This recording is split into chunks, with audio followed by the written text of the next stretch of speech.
اجمل حاجه انا بحب قوي قوي قوي صفحه عالم الشريف. الاستاذ الشريف عامل صفحه اسمها عالم شريف. انا بصراحه المعلومات اللي فيها بتبهرني، وبستحرم ان انا مثلا اخد المعلومه واقولها لوحدي، لا لازم الفضل يرجع لصاحبه بصراحه.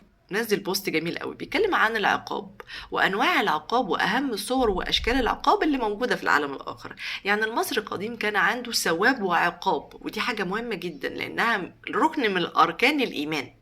ده اللي انا اعرفه. المهم، المصريين القدماء كان عندهم العالم الاخر. العالم الاخر ده كان فيه اشخاص مذنبين، ودي حاجه مهمه.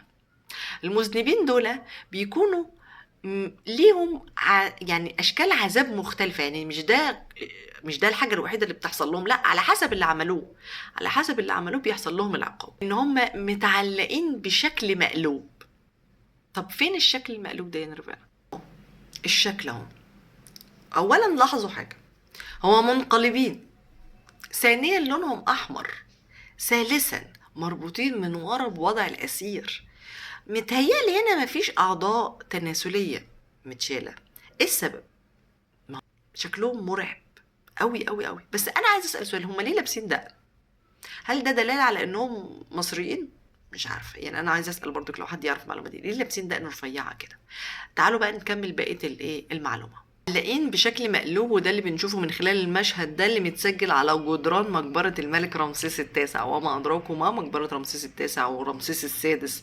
المقابر دي يا جماعة أنا مش عايزة أقول لكم إنها مقابر عظيمة جدا، مش عشان واسعة ولا كبيرة، لا، عشان الرسومات دي اللي مرسوم عليها. أنا بالنسبة لي أنا الرسومات دي مخيفة جدا.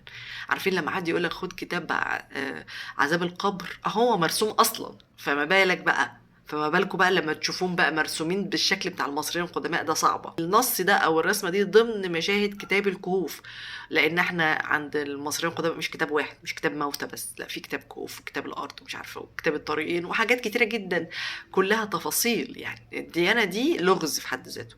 ونشاهد بالصف العلوي عدد من المعبودات في حالة تأهب وترحيب برب الشمس اللي هو رع أثناء دخوله الكهف الثالث، بينما في الصف السفلي يوجد أربعة أشخاص معلقين بالشكل مقلوب مقيدي الأيدي وراء ظهورهم بواسطة الحبال، وده وضع الأسرى. بينما يوجد حارس على الجانب الأيسر برأس قطة اسمها ميوتي. اسمها جميل قوي، ميوتي جاية من مياو. ميوتي. مهمته ايه بقى برغم ان هو كيوت بس شرس؟ قطع رؤوس الاعداء وعدم السماح لهم بالهروب وحمايه المكان اللي هو وحمايه المكان اللي هو الجحيم، يعني عشان ما يطلعوش بره المكان بتاعهم. لان كل مكان هناك وكل كهف ليه بقى قصته وليه حكايته وليه رسمته. شفتوا بقى الديانه عامله ازاي؟